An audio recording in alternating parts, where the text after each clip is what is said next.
never tell details.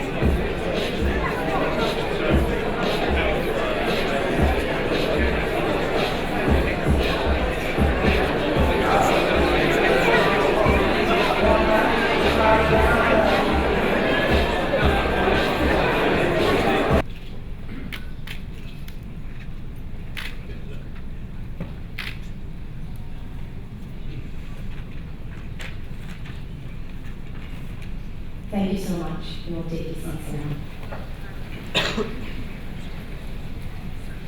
Our chief guest, the Honourable Minister, Mr. Faiyaz Koya, the Permanent Secretary for Tourism, Mr. Shaheen Ali, Board of Directors for Tourism Fiji, invited speakers here. So congratulations. Thank you so much for supporting the backbone of the Fijian economy. It's a pleasure to be here again today amongst the key stakeholders in the tourism sector, the industry players and Tourism Fiji with all its regional directors. I've been informed that we have over, as she said this morning, over 300 odd participants to today's event. And your presence here is for me a sign of your great interest in the future of the Fijian tourism industry. As we know, the tourism sector is of truly strategic importance for the Fijian economy, and thanks to its high capacity to generate economic growth and employment. The gathering today provides a good opportunity for you all to hear the policy of the Fijian government, as well as marketing strategies for Tourism Fiji, those that it proposes for the coming year on how government and industry players collaborate to take tourism to its next level. This forum also allows you, the industry players, to discuss openly the challenges facing the sector and brainstorm ideas on how to overcome such issues of concern. And to avoid possible mismatch between marketing plans and the needs of the industry, it is critically important for the regional directors to take into account the vision and the plans of the industry in their 2016 plans. As government continues to support the industry, it is equally important for you to utilize this occasion to provide advice to the government on priority areas where we should be focusing our attention and resources. Ladies and gentlemen, the combined efforts of government, support, and the industry's continual strive for excellence and value for money in its tourism offering are paying off, as evident by the recent strong performance. 2014 has been the best year in Fijian history, with a peak in visitor arrivals at 692,630, which was a 5.3% increase from 2013. Earnings increased by 6.6% to $1.4 billion. I can confidently say that 2015 will be the bumper year for tourism.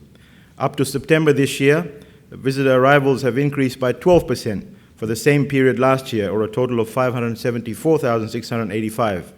Furthermore, earnings for the first half of the year have increased by 12.3%, or 688.5 million compared to the same period last year. At this rate, Fiji is on track to easily achieve or surpass the target of 714,000 odd visitors, and mark 2015 as the most successful year yet for our tourism sector. Whilst we are confident about performance of the sector next year, we cannot be complacent, sitting back on our laurels and thinking that we have achieved all that we needed. We have to do a lot more to achieve the overall national vision that we have set for the Fijian tourism industry, to be a $2 billion industry and that to be achieved by setting high standards and quality of services that we provide. Fiji is already recognized as the happiest country in the world, on earth, and we have carved our niche in the family holiday makers market. However, we want our image to be beyond the sun, the sand, and the sea. We want to be the sought-after destination for professional sporting events, a preferred venue for the large-scale regional and international meetings and conferences, an enjoyable place for adventure and cultural tourism, apart from the relatively established traditional holiday and honeymoon markets. The Fijian government, ladies and gentlemen, is leading the charge in this aspect.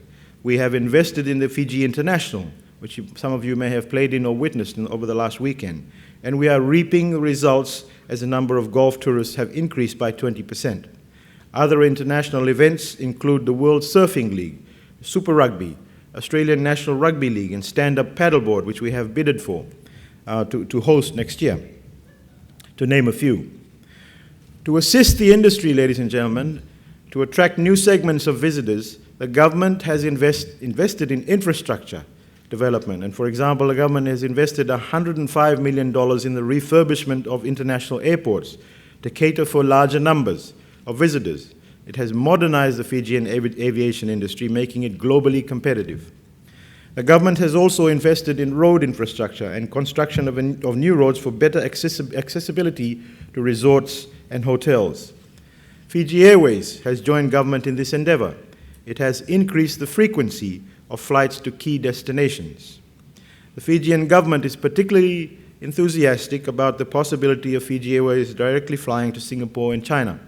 We look forward to hearing the announcements from Fiji Airways once the discussions and regulatory processes are actually put into place.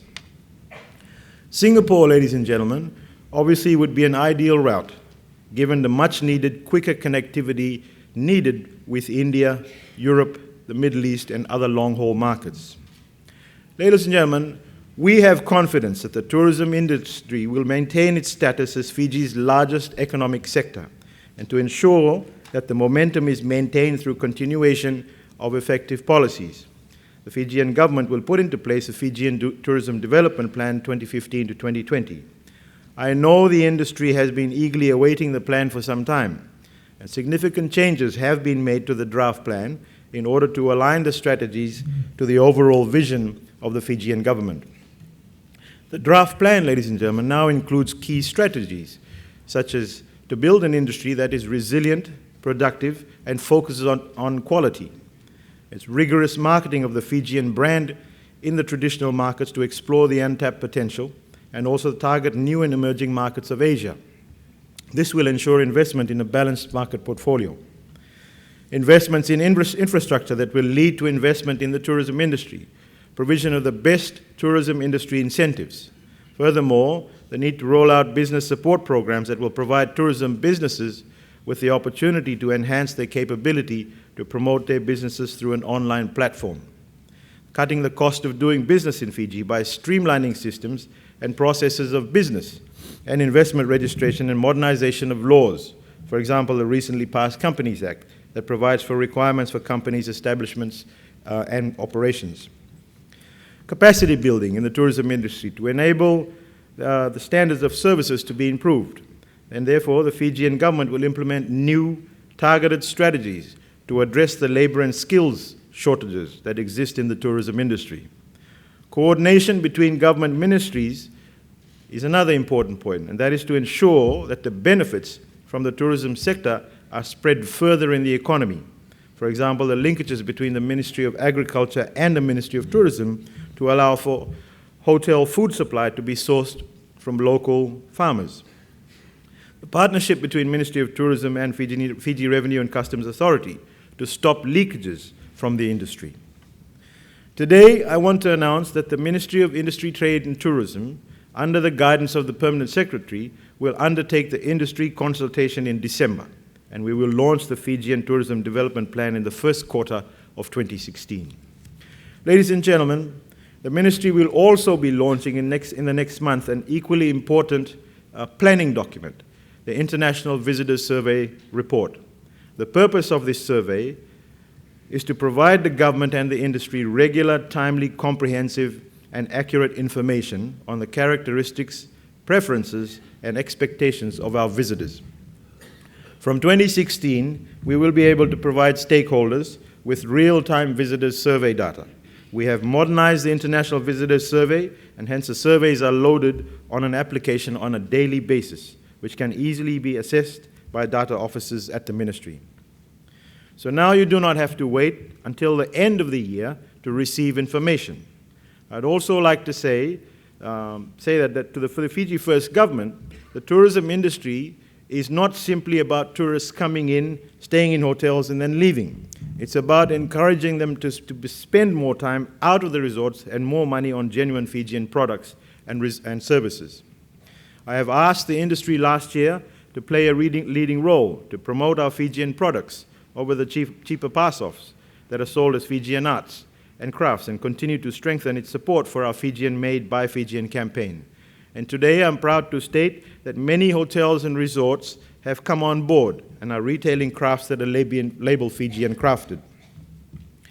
Ladies and gentlemen, coming back to today's event, I'd like to congratulate the Executive Chair and his team for making this event bigger and better. And the Fijian government clearly identifies the importance of Tourism Fiji as they continue to implement a holistic and integrated approach to marketing, branding, and advertising. Indeed, in order to keep abreast of the competition for the tourist dollar, Tourism Fiji will need the resources to constantly monitor market trends and review our position in the various markets. Today, you have the opportunity to hear the marketing strategies of Tourism Fiji and to offer suggestions and to provide feedback. We also look forward to hearing from you how you can support Tourism Fiji's efforts. I'm very positive that at the end of today's event, we all would have contributed to the 2016 Tourism Marketing Plan. I want all of you to feel part of the marketing plan. Therefore, please ask as many questions and make as many suggestions as possible to enhance the marketing strategies in each market. With those few words, ladies and gentlemen, I welcome you all and I officially open the 2015 Industry Day and wish you well in your deliberations. Thank you very much.